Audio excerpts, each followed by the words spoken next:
Isang mapagpalang umaga po sa ating lahat, Amen. mga kapatid. Amen. Amen. Nakapala natin ang ating buhay na tayo. So, sadya napakabuti po ng Panginoon sa buhay ng bawat isa. Amen. Ang sarap ng pakiramdam. Kahit po sa dami ng problema, unos na dumaan sa buhay mo. Pero pag nasa Panginoon ka, ang sarap ng pakiramdam. Tama? Ayan. So, ito yung pagkakataon naman na binigay muli ng Panginoon sa atin na isang napakalakang pribilehiyo na muling hayat ng Diyos ang kabutihan niya sa bawat isa sa atin. Tayo, we are not perfect, pero si Lord kasi perfect siya. So kung ano man yung kakulangan, ang Diyos nariyan para sa atin. Amen?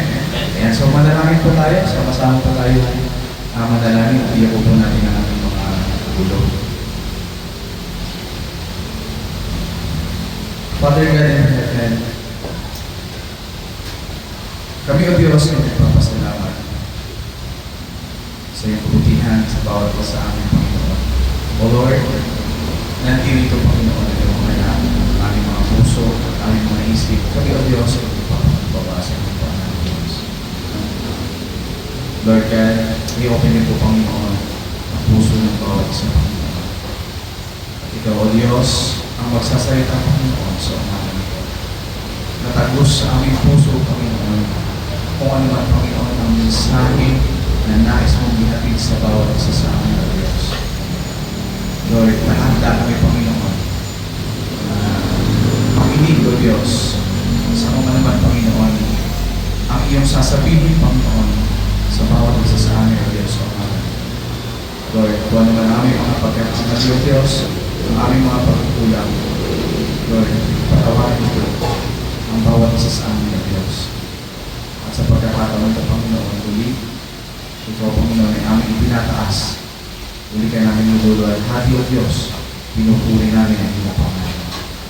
Sa matalis na pangalan ng aming Panginoon Jesus. Amen. Amen. God bless us all. Talampakan po natin ang ating buhay ng Panginoon. Ayan. So dahil marami tayo, kaway-kaway lang muna tayo sa ating mga katabi. Ayan. Now, say hi. High five. Ayan. So, ang presence ba natin ay nandito na? Amen. Amen. So, isang masigapong palakpakan sa ating buhay ng Panginoon. Ayan. So, yung makita mo lang yung ngiti ng katabi mo na talagang thank you Lord. Bakit po nakita tayo muli sa nakaraang 6 na buwan. Ngayon na ulit tayo nakita. Okay, so bigay natin yung isang napakagandang mensahe na nais-yatin sa atin ng ating Panginoon sa umaga nito. Ayan. Masan yung aking kodigo?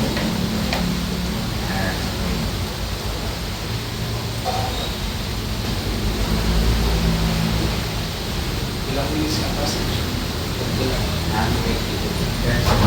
Okay. Isang mabilisan. Okay, so yan po. Isang napakahabang mensahe nito. Yan, so buksan po natin ang ating Bible sa Hebrews 4:12. Okay, babasahin ko po ang nilalaman ng mensahe ng Diyos. For the word of God is alive and active, sharper than any double-edged sword. It penetrates even to dividing soul and spirit, joints and marrow.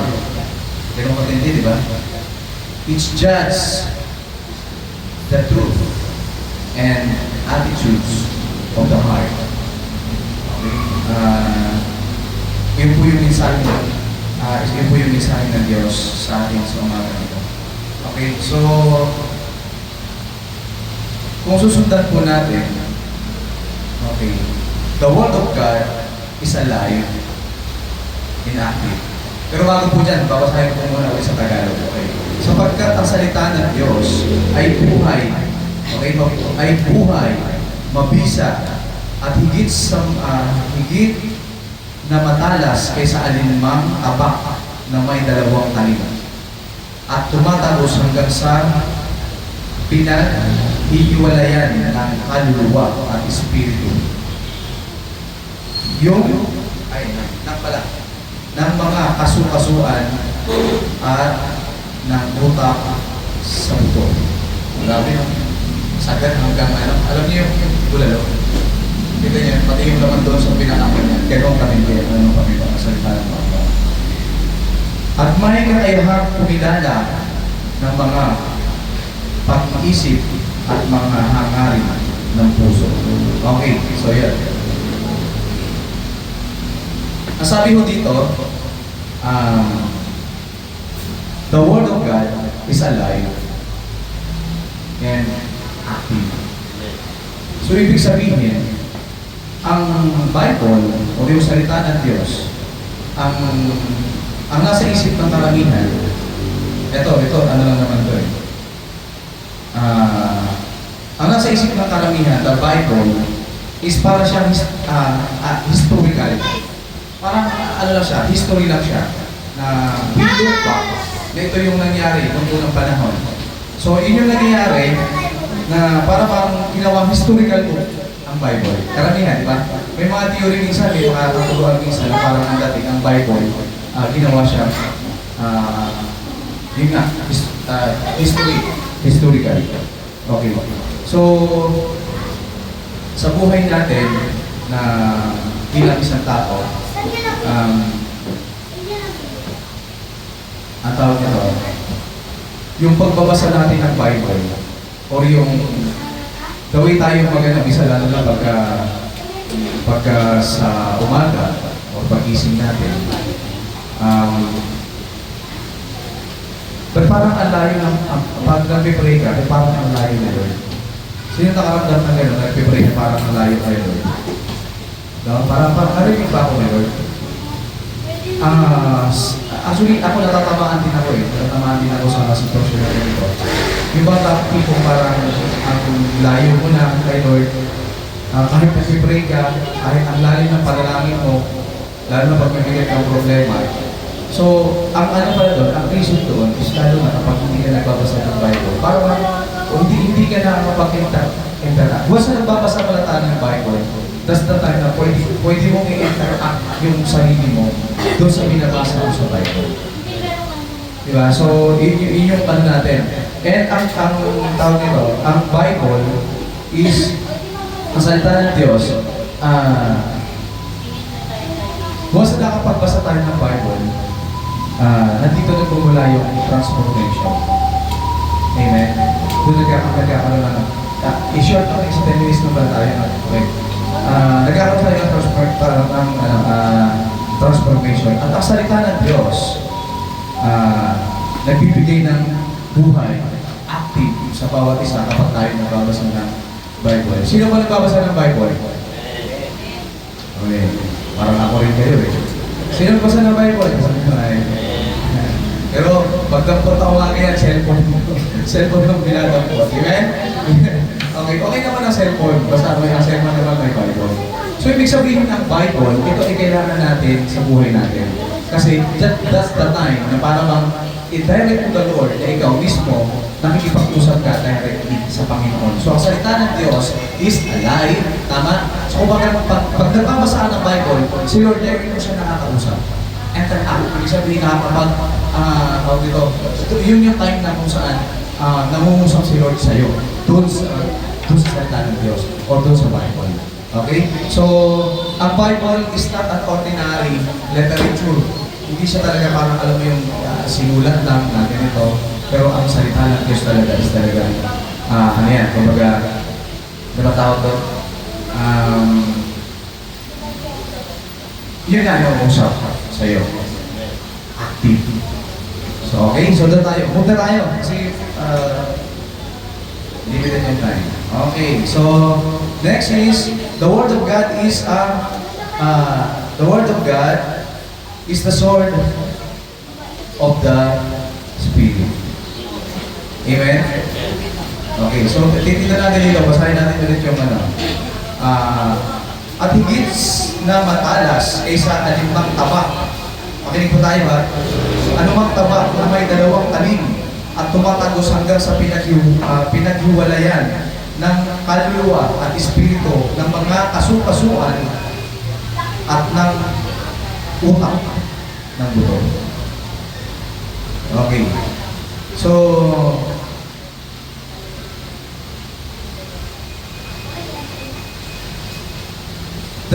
the Word of God is the sword of the Spirit.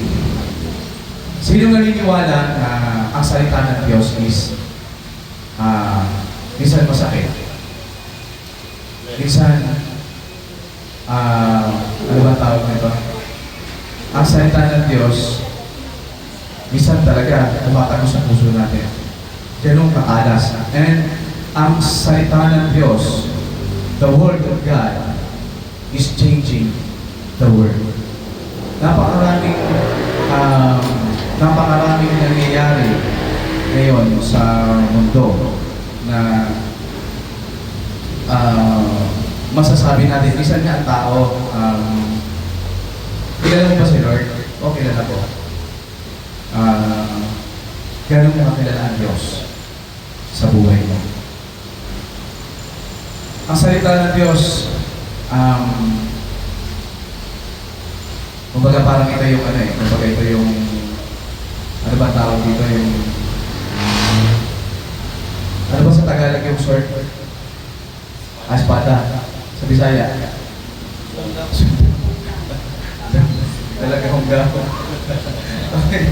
So, ganito yan, ang salita ng Diyos talaga, kumbaga, kaya napapansin natin, the moment na nagbabasa tayo ng Bible, napapansin nyo kahit na pag nagbabasa tayo ng Bible, alam niyo yung kahit hindi naman masama loob mo, pero umiiyak ka. Sino nakaramdam na gano'n? Sino nakaranas na gano'n? Diba? So, dahil ang salita ng Diyos talaga is talaga, kumbaga, ang daming pwedeng mabago sa buhay ng tao. Dati ganito yung pamilya ko, sa ngayon, good news kasi binago na ng Panginoon. Dahil sa grasya ng Panginoon yan, at dahil doon sa salita ng Diyos na talagang tagus, kumbaga parang sagad hanggang sa naibuburan. Diba? Pati nga buto diba? Sino nakaano dito ng tawag nito yung ano ng baka? Yung buto niya, yung pinakadoob niya. So, ibig sabihin talaga, sagad hanggang buto ang salita ng Diyos. Okay, so, minsan, ang nangyayari sa family, okay? So, sa family na hindi nagkakaintindihan, may pamilya ba dito hindi nagkakaintindihan minsan? O palagi?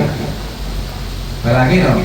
Okay. So, ang salita ng Diyos, yung the Word of God, okay, dahil nga sa nandun yung ng Holy Spirit sa salita ng Panginoon, kaya niya lahat.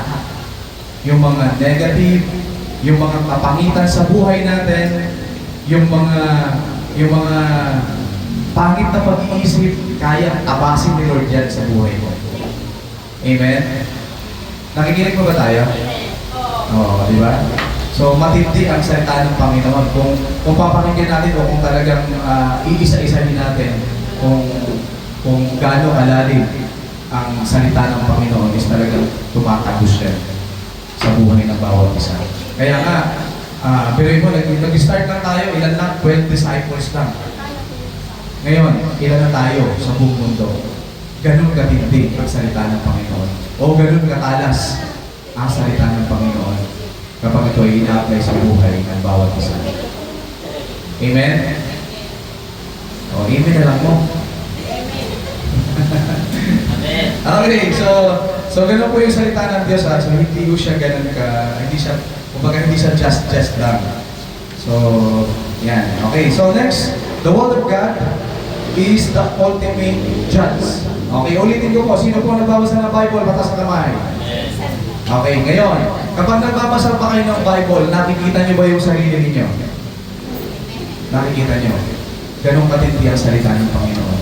Na lahat ng pwede mong ma-realize sa buhay mo, ma-realize mo. Kumbaga, ang Bible is a mirror of life. Parang ito yung naging sa salamin mo. Tama ba ginagawa ko? May mali ba ako sa ginagawa ko? O maganda ba yung ginagawa ko? Ito ba yung kagustuhan ng Diyos sa buhay ko? O ito ba ay labag sa salita ng Panginoon? O sa labag sa utos ng Panginoon? So, may mga ganyan kumbaga, ang sabi nga dito, the Word of God is a ultimate judge. So, ang Bible, siya yung nag-judge sa'yo. Hindi man directly nakikipag-usap si Lord sa'yo, pero dahil sa Bible, salita ng Lord, ang Diyos, siya yung direct na nag-judge sa ano ang meron ka sa kayuan mo sa pagkakataon mo. So bilang isang tao, maraming realization kapag yun nga. Sa totoo lang ako minsan, hindi nga minsan palagi. Dahil sa kabisihan, sa trabaho, sa negosyo, daming nakakalitaan. Lalo-lalo na ang Bible. Pero dapat po pala talaga ang Bible. Huwag natin kakalitaan na basahin. Napakalaking bahagi sa buhay natin na ang salita ng Diyos ay kailangan natin laging everyday. Kung kaya ka everyday. Nagpapasalamat ako sa mga pastors natin na masisipag na nagkakaroon ng mga daily devotion para ma-realize ng tao kung ano ang kahalagahan ng salita ng Diyos sa buhay natin. Diba? So napakasarap na isipin na ang salita ng Diyos talaga is talaga kayang baguhin lahat. Once nasumunod tayo sa kung ano yung inuuto sa atin ng salita ng Diyos sa buhay ng bawat isa. Okay, so isang mabilis na tayo. Read the Bible. Okay ha, so sabi dito, read the Bible, prayer. Ibig sabihin kapag nagbabasa ka ng Bible, parang habang nagbabasa ka, andun yung prayer. So, wag mo siyang, parang nagbinasa mo, parang nagbasa ka lang ng telenovela. Di ba yung iba yung mga booklet dati na binabasa mo, pero takos na takos sa puso mo, yung pagmamahalan ni ganito, ganyan. Pero kapag pag-usapan yung salita ng Panginoon, okay na yan. So, read the Bible, prayer. Na ito yung kapag nagano ka, kapag nagbabasa ka, i-act mo yung sarili mo na parang andong ka sa sitwasyon. And with a prayer na talagang dinadamdam mo yung salita ng Panginoon sa buhay para sa iyo. Okay.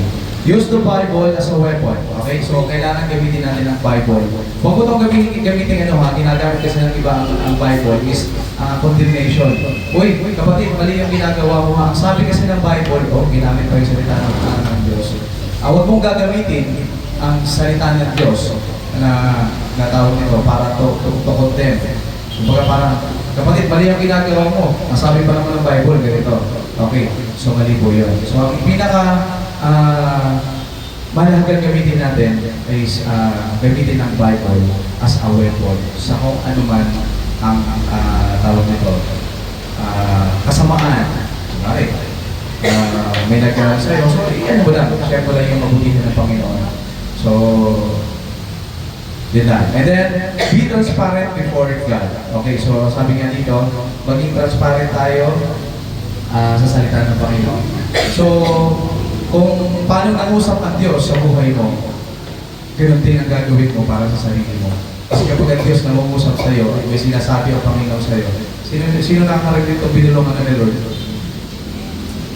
Sabi, binubulungan ako ni Lord. No, gahong. Okay, so napakalaking bagay po na tayo ay maging transparent sa salita ng Panginoon. Okay, pray.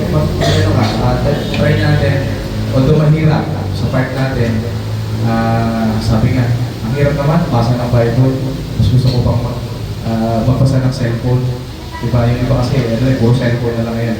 So, kailangan maging transparent tayo sa salita ng Panginoon. Amen?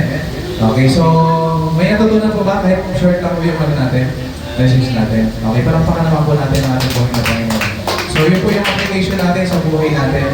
Ulitin ko po, read the Bible prayerfully, use the Bible as a weapon, and third, be transparent before God. So, isa napaka-importante na mensahe ng Panginoon sa atin sa umaga. Okay, sige. Tayo po ay manalangin. Father God in heaven, we thank you. Salamat o Diyos sa iyong salita, Panginoon, ay binahagi, Panginoon, sa amin sa umaga ito. Kami o Diyos ay nagpapasalamat sa iyong kabutihan at iyong habag sa bawat isa sa amin, Panginoon. At salamat, Lord, sa patuloy, Panginoon, na guidance, Panginoon, sa aming mga buhay, Panginoon, na kami ay matuto, Panginoon, sa iyong mga salita, o Diyos, at patuloy niyo po kaming gamitin, o Diyos, sa iyong kaluwalhatian, Lord God, sa umagang ito, Panginoon, sa aming pagpapatuloy, nawa, Panginoon, makasama namin, Panginoon, ang iyong presensya. And Lord God, na-recognize namin, O Diyos, ang iyong presensya sa umagang ito. Maraming salamat, O Diyos. Binabalik namin ang kabuhian. Tanging sa iyo lamang aming naman. In Jesus' name, Amen and Amen. God bless us all. Palakpakan po natin ating buhay ng Panginoon.